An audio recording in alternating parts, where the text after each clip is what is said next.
listening to Draw Near with Fred and Kara. Before we jump in, like we do in every episode because we're terrible at banter, we just want to take a quick moment to thank you. And to thank everyone who listens and everyone who has shared Draw Near, whether that's just by word of mouth or you're sharing it on social media with, your friends, your family, or strangers maybe. Hey, I don't know.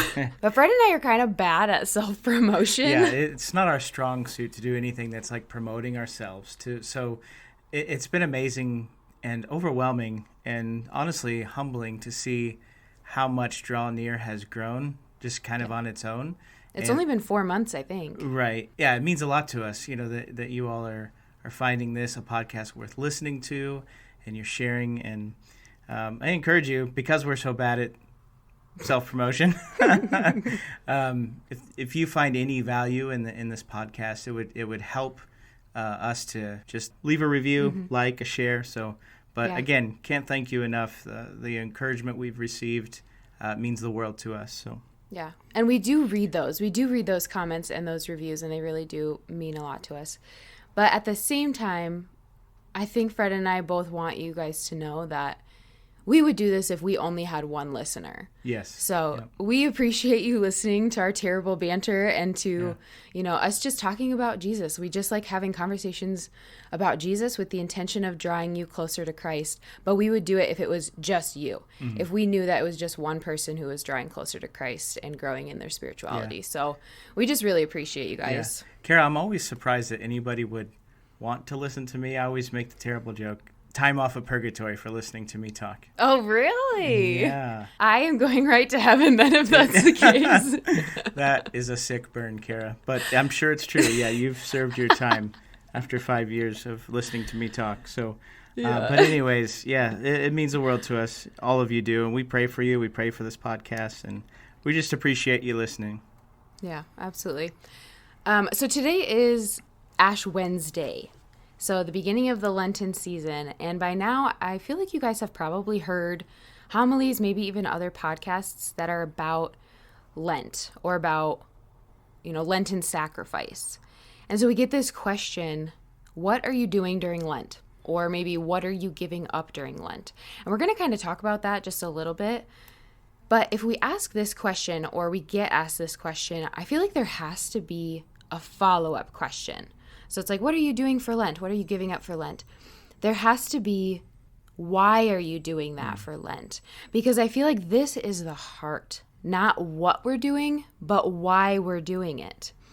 Because if the answer is simply, that's what we do, it's Lent. Right. We fast, we give something up, we sacrifice, it's just Lent. Yeah. Then I don't think we're really reaching the heart of that. Right. Kara, I'm reminded of Catholics I knew before I myself was a Catholic, and they would do things like they'd give up pop for Lent or Coke for our Georgia listeners, soda for others, depending on where you are. It has a different name. But I would ask that question, like, why do you do that? Well, because I'm Catholic and we give something up for Lent, and that seemed confusing to me. Like, why? Why give up cherry Coke? Right. Not that giving up pop might be something that is intentional for you. Maybe that is something that you struggle with, is you have an addiction to soda. And so maybe that is something that is kind of like blocking growth and spirituality. Right. But I think having a reason and reflecting on the why can really be a beautiful witness. So blah, blah, blah.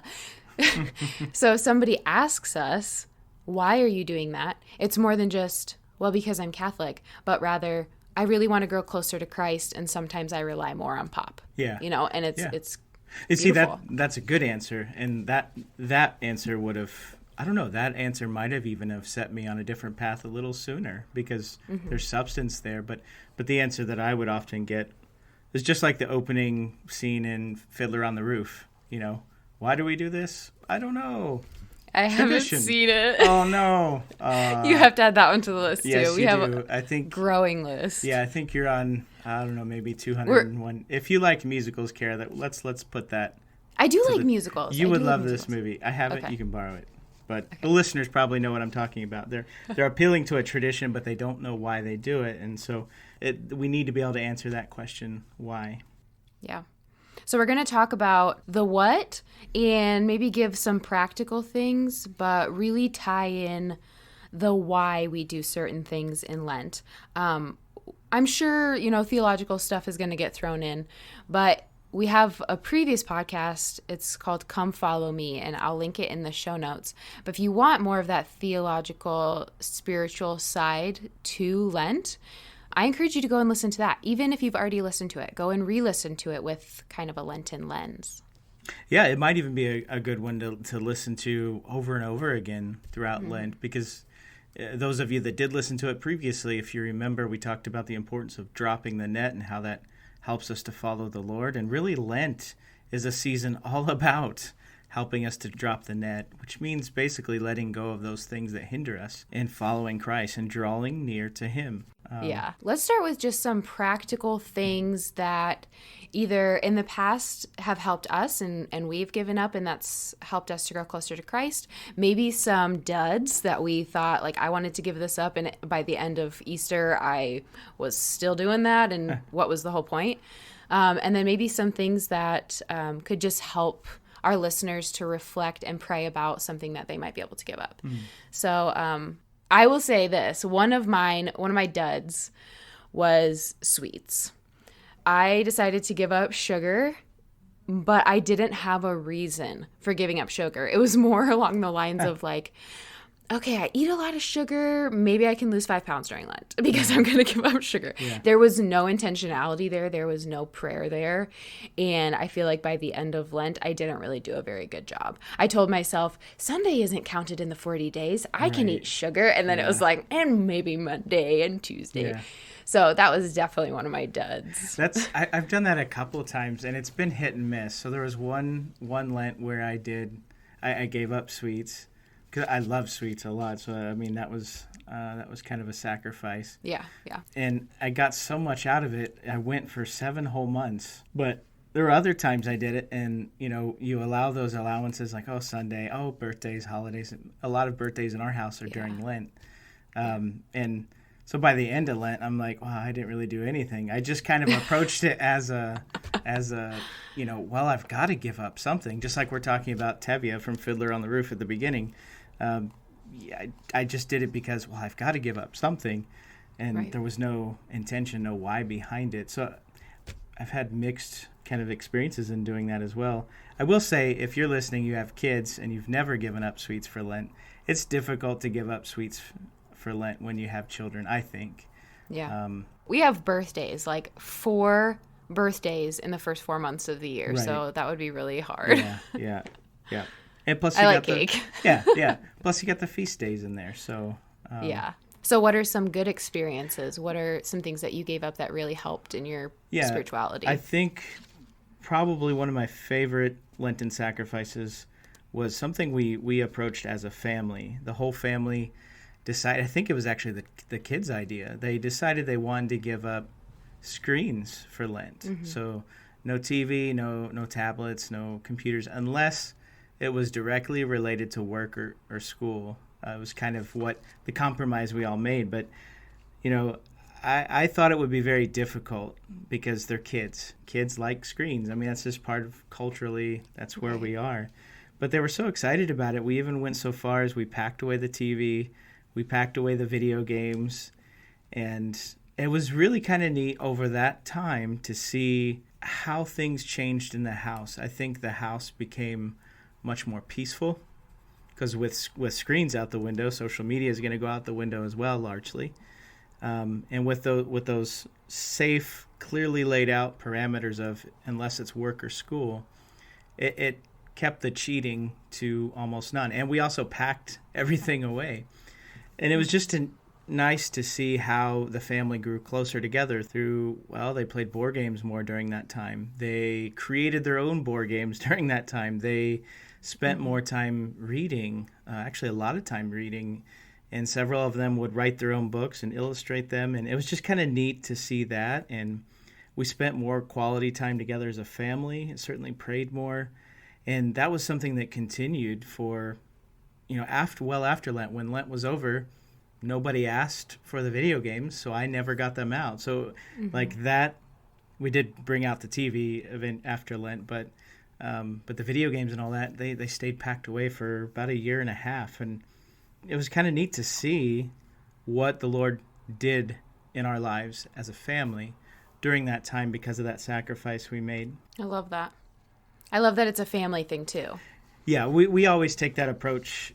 We generally, for our Lenten sacrifices, we approach it as a family because it helps because, one, we're encouraging each other, but we're also keeping each other accountable. And then if individuals in our house want to do something additional, they're free to do that as well. And I know I typically do, but that's one that stands out to me. There's another year we did some people might be familiar with this, the 40 bags for 40 days. I was just going to say that one because we did that one too. Yeah, the spring cleaning ties into Lent. Getting rid of those things that are unwanted, getting rid of those things that are broken, getting rid of those things that we're attached to. Mm-hmm. So there's a lot of spiritual connections that you can see there as well, manifesting themselves, in a sense, in a physical way. So kind of purging our house of those things. Plus, a lot of that stuff was getting donated. So it's kind of a natural way of doing the Lenten almsgiving that we're asked to do during that season. Right. We're talking about that as a practical thing, but then the why behind it can be different for everybody. The intention can be different for everybody.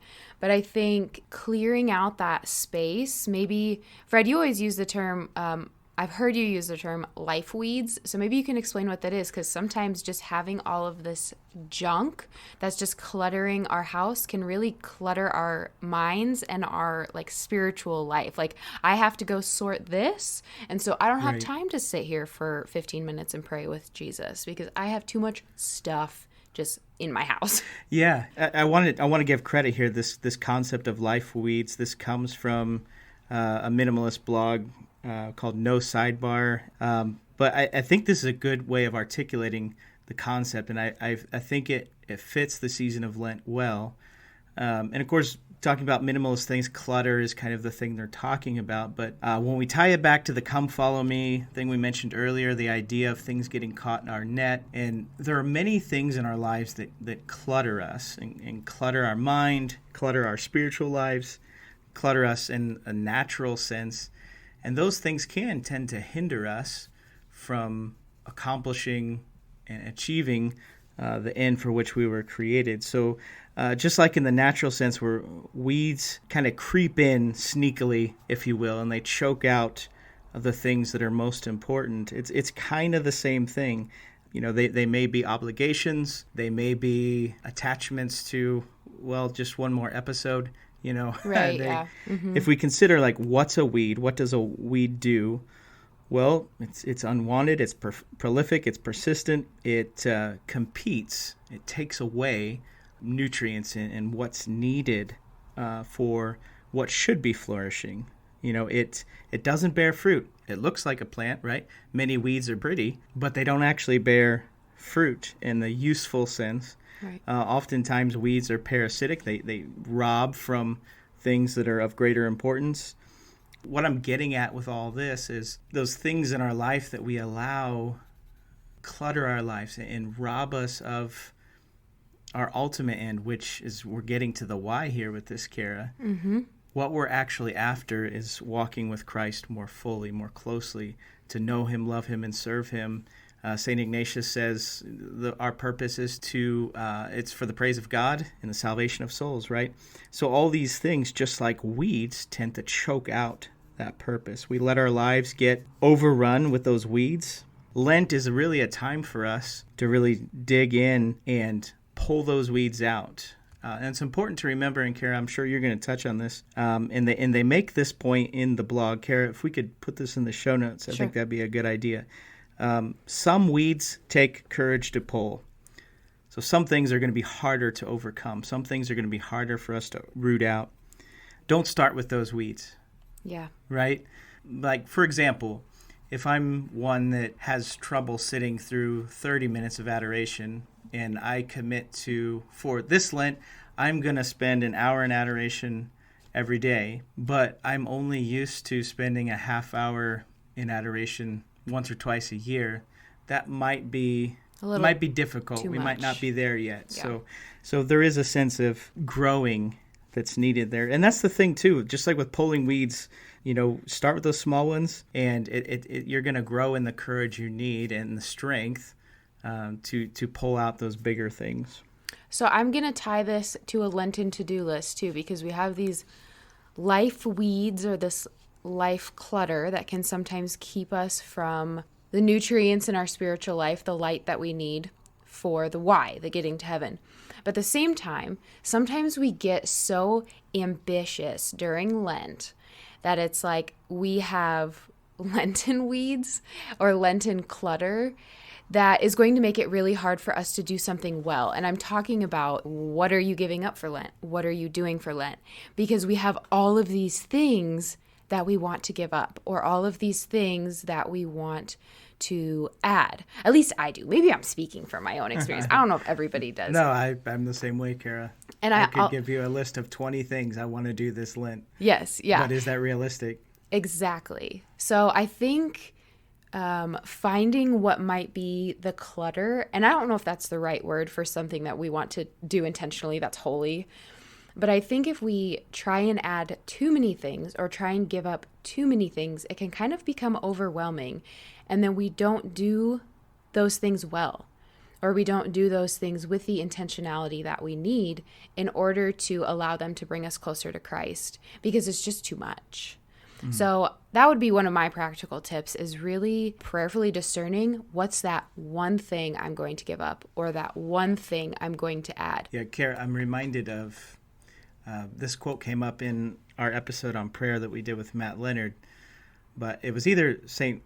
Teresa of Avila, I think it was St. Teresa of Avila, had said that, one Our Father prayed with fervent devotion is worth more than 1,000,000 rosaries, or Right. something to that effect. Right. It's kind of the same idea with what you're talking about here, with getting too many things on our plate as we go into the season. I'm kind Right. of bad at that just in my own life. I have always just been this way where I say yes to a lot of things before I look at, do I even have time to do all of that? And having said yes and having made a commitment, I just start feeling really run down. And I have found actually now that some of my time is free, that I'm trying to find a hobby that I like to do. And my hobbies are getting overrun. It's like, oh, I like DIY crafts, and I like making knot rosaries and reading and baking. And then I started getting stressed about something that should be bringing me joy and allowing me to recharge. I started getting stressed because I'm like, I don't have time to do all my hobbies. Yeah. So we have to look at it the same way with Lent. We can't do everything. We just can't. Right. But make a list and maybe do it next Lent. Right. Yeah, Kara, a couple things come to mind, and I'm going back to what you mentioned earlier about Lenten sacrifices from the past and Lents that have been particularly meaningful. 2020 felt like the longest Lent ever for all of us. Yeah. We're still in Lent of 2020. Who are we kidding? But, I got to say, that time away from all the obligations and all the things that weighed us down. Because sometimes, I don't know, maybe there's somebody listening that the thing the Lord might be calling you to give up this Lent might be some of those things you've said yes to that are draining you, Right. robbing you of life because you're just stretched too thin. And they may be good and holy things, perhaps, but Jesus says, what good is if you gain the whole world but lose your soul? And, it kind of applies here. So when I look back at 2020, that time of, okay, didn't have the dance classes, didn't have this appointment, didn't have that. It was kind of refreshing. And I think it was really a moment to say, stop and reset. And I think every Lent is a moment like that. Every Lent is an opportunity for us to hit the reset button, if you will. And I think we need to be open to that going into Lent. Every Lent. Right. So if you have a list like this, how do we decide which one is the one I really want to intentionally focus on? And I think this is getting to the why. What are you giving up? why are you giving it up? I actually had to bring this to spiritual direction because I was so excited about all of these different prayer things I wanted to try this Lent and reflections and this is what I want to give up, but I also think I could give up this. And my spiritual director asked me one question for every single thing. And he said, how will that bring you closer to God? And he wanted me to walk through each thing that I presented and ask myself, how is that going to bring me closer to God? And I think to reverse the question is, what right now is keeping you from God? So if something on your list is something that you are attached to the point where that's keeping you from God, and maybe it is something like sweets. Maybe you do have a sugar addiction or a pop addiction, and it's keeping you from God because it's the point where we're relying on that as opposed to relying on God. Maybe that is true. Or intentionally looking at our motivation. Like I said, when I gave up sweets and it was a dud Lent because it was like, maybe I can like lose some weight. That was not a very good intention on my part. And so really looking at that and looking at those things that you are considering and ask yourself, is this keeping me from God? And would giving that up bring me closer to God this Lent? Because that's what Lent is about. Lent is about preparing for his passion, death, and his resurrection. And so in our life and in our Lenten season, we need to have Christ come alive. We need to have him resurrect in our life and in our heart. And if that's not what we're aiming at, if that's not our why, let's reevaluate. Yeah. And so you listening today, you may have already decided what sacrifices you're making for Lent, what you're doing for Lent, or maybe you haven't, or maybe some part of this discussion already has you kind of reevaluating what you had decided, if you will. Mm-hmm. And I think it's important to realize it's okay if you don't even yet know what you're going to give up for Lent, what you're doing for Lent. It's Ash Wednesday, but that's okay. What is most important, and I think this is the key to understanding Lent as well, what is most important is how you finish. Right. If you realize you've taken on more than you can handle, or perhaps too little, if you realize the sacrifice you have chosen won't necessarily accomplish the goal of ultimately helping you draw closer to Christ, ultimately helping you have a deeper intimacy and communion with him, to know him, love him, and serve him better, it is okay to go a new direction. You might even find that happens a few times. I think during Lent we can feel like giving up on living the penitential spirit of the season, because we can be discouraged. Oh, I haven't been keeping my Lenten sacrifices the way I wanted to. We can feel like we're constantly failing and just no good at Lent. The thing is, no one's really good at Lent. That's kind of the point. It's something you grow into, you get better at, you go from strength to strength and grace to grace. Now, the flip side of this is, if you think you are good at Lent, then you're probably not choosing the right penances. You're probably not making the right sacrifices. Like if I were to give up mushrooms for Lent, there's no sacrifice in that. Gross. Because I hate mushrooms. Sounds like you do as well, Kara. Unless they're on a steak, a nice steak. Yeah. If they're chopped so thin that I can't see them, taste them, or know they exist, you might be able to trick me, but I just don't like them. Yeah. So that's no sacrifice. That said, there's no way that mushrooms are hindering my growth in relationship with Christ. However, the fact that I wake up in the morning, this is hypothetical, the fact that I may wake up in the morning and the first thing I do is check my social media on my phone. Right. Rather than giving praise to God, rather than saying, thank you, Lord, for giving me another day of life, that could be a good indicator that maybe that phone, and whatever way I need to work out with, requirements of work and school, whatnot, maybe that is what's actually hindering my walk. And maybe that's the thing I need to give up for Lent. So I kind of want to give practical ideas of, here's something you might want to add. This is not an extensive list, and this is not the right list, if that makes sense. Because you have to prayerfully discern, what is that thing that is keeping you from God?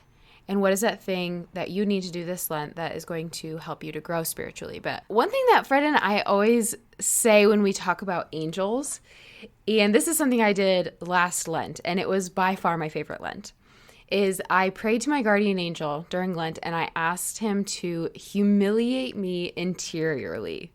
I love this Lenten edition, is to pray to your guardian angel for them to humiliate you interiorly. That doesn't mean, make me fall down the steps or something that's just going to be super embarrassing. Make me go to work and forget my pants. Nothing like that. That's not what it means. It means allowing your guardian angel to prompt you, to help you in your spiritual life, to point out those things that are impeding your spiritual growth. Like maybe in this moment, I was extremely prideful. My guardian angel is going to be like, hey, you were really prideful. You were wrong in this. And then that's going to allow me to reflect on that and improve for next time.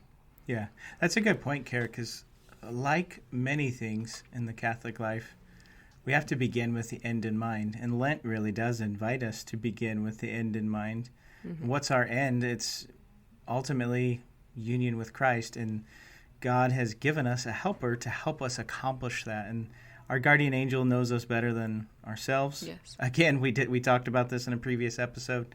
But yeah, he's there to help you and to help you to grow in this grace and strength that you need to have a good Lent. Yeah, another tip might be doing the examine prayer. There's a really easy app on your phone to do the examine prayer. And basically, it just kind of walks you through, where did you see God today?